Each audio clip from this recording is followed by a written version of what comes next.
Hi, everybody, and welcome back. My name is Melissa, and this year I'm sharing 365 tips for frugal living. So, right now it is officially May 1st at 4:11 a.m.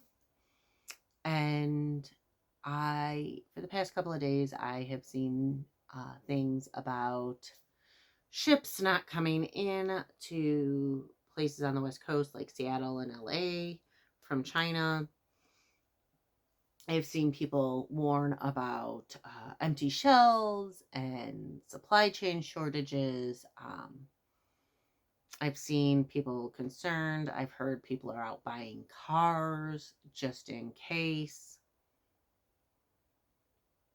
And right now, I don't really know how it is in the rest of the world. I do know this. I know in America, we have news coming at us from every direction, all saying different things. We have influencers, we have mainstream media, we have,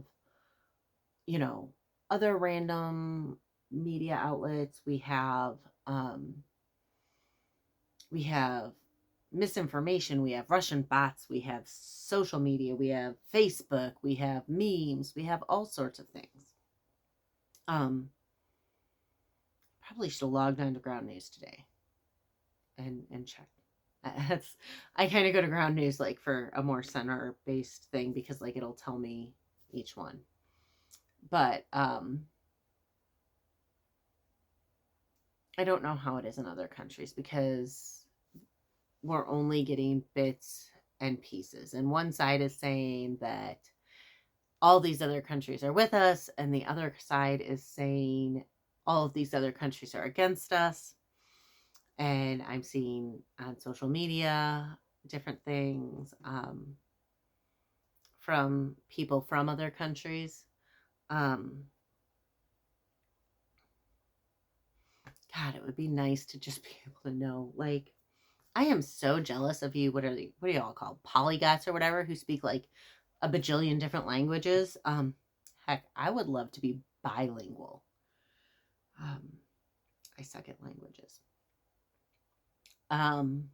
But I hear, somebody in France say something in French and then a translation of it, but I don't speak French, so I don't know if the translation's even accurate. I mean, I have to believe it is, but it might not be. I mean, I don't know. But what I do know is that there's a lot of uncertainty right now, and that a lot of people are talking about tariffs, higher prices, empty shelves, supply chain shortages. First of all, before I get into anything, please don't buy all the toilet paper. Yes, make sure you have enough toilet paper because let's face it, every time anything happens in America, everybody's like, oh, quick, go out and buy 172 rolls of toilet paper per person in the family. We might need it this month. So yeah, make sure you have toilet paper for your family, but don't go out and buy all of the toilet paper. It's made in America. We will have toilet paper. It will be okay. But not only don't go out and buy all the toilet paper, don't go out and panic buy. I know it's going to be scary. And I'm not saying like there's some things I bought that I've been putting off. I bought a second set of sheets. Not that I was putting it off, just that it's been really rainy and I normally in the summer, I have a summer set and a winter set, and I can always, when it's sheet washing day in the winter, I can wash the sheets and I can throw on the summer sheets and it's okay. I don't want to throw on flannel sheets right now. That's going to be too hot. But normally in the summer, I wake up, immediately strip the bed, put the sheets in the laundry, get them washed, hang them out for a couple of hours and make the bed. And I normally do that like a day off or whatever, but it's been rainy. And so, it wasn't because I'm panicked. It's because, I managed to find them. One, I was excited to find them for $15. I have a full-size bed. And two, it's because that $15 that I'm spending is going to save me a whole lot of headache. It's not going to mess with my work schedule. It's not going to mess with my ability to earn money. So it was worth the investment. I bought shoes because my kid needed new shoes, and we both wanted new hiking shoes. And we were waiting on his to come in because he's an odd size. So they'd ordered. Ironically enough, the ones they ordered for him to try on, he didn't get. We ended up getting shoes that they also had just ordered. They got in two different sizes. Ironically enough, my size and his size. They're a unisex shoe. I think they're called Lems or Leams or something like that, out of Boulder, Colorado. So I bought each of us a pair because they ended up fitting us perfectly. We loved them. They're super comfortable, super supportive, and I will spend extra money on a good set of shoes. A good set of shoes that, one, is going to last, and two, is going to support me and my body so that I can stay healthy. And to me, that is still frugal. I think it's more frugal to buy a really good set of shoes than to buy crap shoes that are not going to support your feet, not going to support your back, not going to support your bone structure, that are going to wear out quickly. It's just not worth it. So to me, good shoes are the frugal choice. So yeah, I bought shoes, and then, there's a few more things that I have to buy. Like some PVC pipe and stuff to make my self-watering planters, the potting soil, stuff that just kind of, it's May 1st, and I was supposed to buy it in April, but it's been really rainy and I've been really busy, so I've been putting it off. So I'm not saying that, like, you can never buy anything again, or don't buy anything, or, anything crazy like that. But I'm saying, like, I need new socks. I have 6 pair of day socks, and 2 of them, well, one of them has holes in it, had to be thrown away. The other one has like a hole starting, so I'll only have another like 1 to 4 wearings in it before it goes. So pretty soon I'll be out of socks. And then, some random little things like that, but it's not like a panic buying. It's not even like a fear of, oh no, they're not going to have it. It's oh, I should have bought this 3 weeks ago. Like the socks, I'm so irritated because I was all ready to buy them, and they were like $4 cheaper 3 weeks ago when I was going to buy them, and then I fell asleep and forgot to do it, and now I have to pay $4 more, but c'est la vie. So I'm not saying don't buy anything you need. I am saying that hearing all this on the news, on social media, it can be scary. And hearing things like, instead of $30 dolls, your kid's only going to get $2, and you're going to have to pay more for them. My son is going to be very disappointed when he only gets $2 for Christmas this winter, mainly because he's a teenager and doesn't want dolls.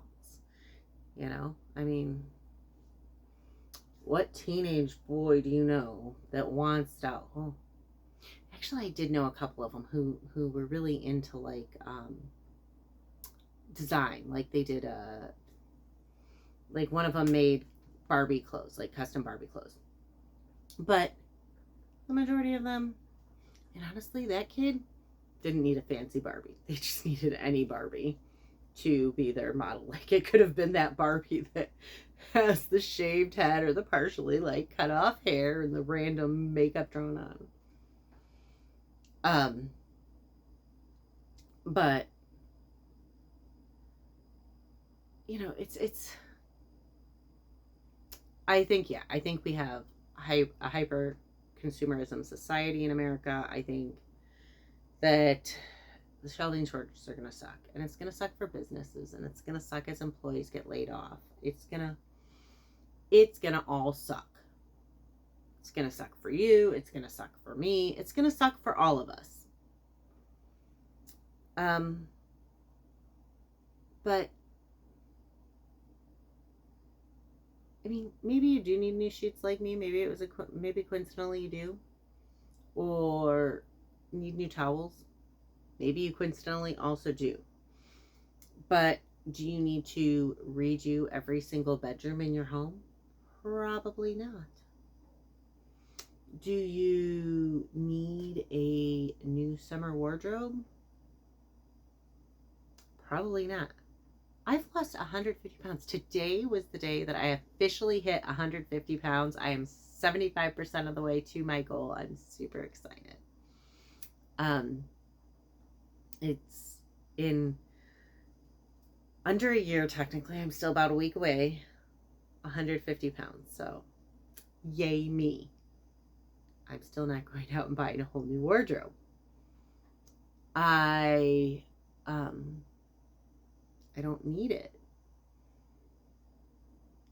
So definitely, I mean, like, if you're concerned about something and there's something that you've been putting off, then yeah, buy it. If you need something like hypodermic needles because you're diabetic, then yeah, buy them. I'm not saying like don't buy the things you need. I'm saying evaluate what you really do need. Because as panic sets in, as mass hysteria sets in, and let's face it, these get clicks. I'll probably title this something like what I'm buying before the shelf shortages, just so that it gets like clicked on. Um, but don't buy. If you are boycotting, keep up your boycott. If you are a minimalist or exploring minimalism, keep exploring it. If you are doing a no buy year, keep doing your no buy year. And if you're not, if you buy stuff all the time,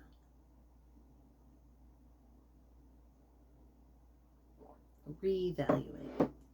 Do you need to buy that thing? Because as we see shelves start to empty and as we see things start to go bare, it's a shift and it's a difference. And we're going to all think about things we've heard about in history books and social studies books. We're going to think about the bread lines in Russia, and we're going to think about the Great Depression and all of these things, and we're going to start to panic. You're going to start feeling it right in here. You're going to feel it in your body. You're going to have visceral reactions. I think visceral is the right word. It might be the wrong word. And it's okay to feel scared. It's okay to feel nervous. It's okay to feel anxious, because we all do sometimes. But hold on to your frugal principles and do not panic buy. Now, again, I'm not saying you can't buy anything. I just went and spent like $300 and some on hiking shoes for my kid and I. They're really nice. And yeah, they're expensive. I don't know if I said it already, but I think good shoes are a frugal purchase. I'd rather spend more on good shoes than less on crap shoes more often. But yes, we're gonna start to see things go, and this is not I am not on a political side so much here. I mean, not that I don't have my own political viewpoints, but I'm not going to discuss that here. I don't want this to be a divisive channel. I want this to be a place where everybody can learn to be more frugal, but regardless of country of origin or political leaning. Because I think we can all learn to not buy so much and not spend so much and not waste so much money. I think that I can learn too. I think we all can learn. I think every human being pretty much on earth can learn how to be more frugal in some aspect of their life. Even if you are an incredibly frugal person, maybe there's somebody else who's frugal in a different way who can teach you something, and you can teach them something, kind of thing. So don't panic buy. I know that's what tends to happen. I know it is human nature. I know that part of me wants to, like, oh my gosh, do I have everything I need? Um, but I am buying what I need. I'm buying the socks I need, the stuff I need for my planter boxes that I should have bought like a month ago but kept putting off. But I am not, I repeat, I am not going to go and panic buy. I'm not going to buy things I don't need. I'm thinking carefully about my purchases.